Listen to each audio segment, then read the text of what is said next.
আপনি কি জানেন পর্নোগ্রাফি আসক্তি কেবল একটি খারাপ অভ্যাস নয়, বরং এটি আমাদের মস্তিষ্কের কাঠামো এবং কাজের ধরন পাল্টে দিতে পারে?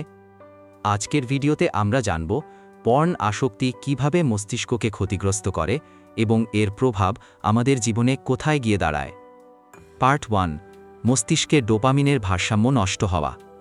পর্ন দেখার সময় মস্তিষ্ক প্রচুর পরিমাণে ডোপামিন রিলিজ করে। এই অতিরিক্ত ডোপামিন মস্তিষ্কে অ্যাডিকশন সার্কিট তৈরি করে। একসময় নর্মাল আনন্দ, যেমন বই পড়া, গান শোনা, আড্ডা দেওয়া, এগুলো আর আনন্দদায়ক মনে হয় না।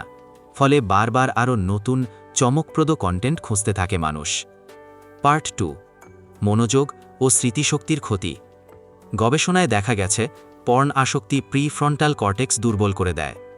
এই অংশ নিয়ন্ত্রণ করে মনোযোগ, সিদ্ধান্ত গ্রহণ এবং আত্মনিয়ন্ত্রণ। ফলে পড়াশোনা, কাজ বা গুরুত্বপূর্ণ সিদ্ধান্ত নেওয়ার ক্ষমতা কমে যায়। পার্ট 3, মানসিক স্বাস্থ্যের ক্ষতি। অতিরিক্ত পর্ন ব্যবহার থেকে অবসাদ বা উদ্বেগ এবং আত্মসম্মান কমে যায়। অনেক সময় বাস্তব সম্পর্কে আগ্রহ কমে যায়। মানুষ একা হয়ে যায় এবং বাস্তব প্রেম বা সেক্স লাইফে সমস্যা দেখা দেয়। পার্ট 4, বাস্তব জীবনের সেক্স সম্পর্কে ক্ষতি। দীর্ঘদিন আসক্ত থাকলে অনেকের ক্ষেত্রে ইরেকটাইল ডিসফাংশন বা স্বাভাবিকভাবে সেক্সে আনন্দ না পাওয়ার সমস্যা তৈরি হয়। কারণ মস্তিষ্ক অভ্যস্ত হয়ে যায় ভার্চুয়াল উদ্দীপনায়।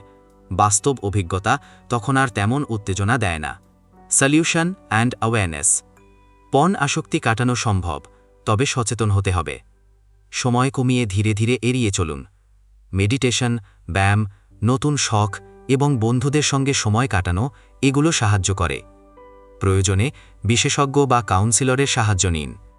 তাহলে বুঝতেই পারছেন, পর্নোগ্রাফি শুধু সময় নষ্ট করে না, মস্তিষ্ক, সম্পর্ক ও পুরো জীবনকে ধ্বংস করতে পারে।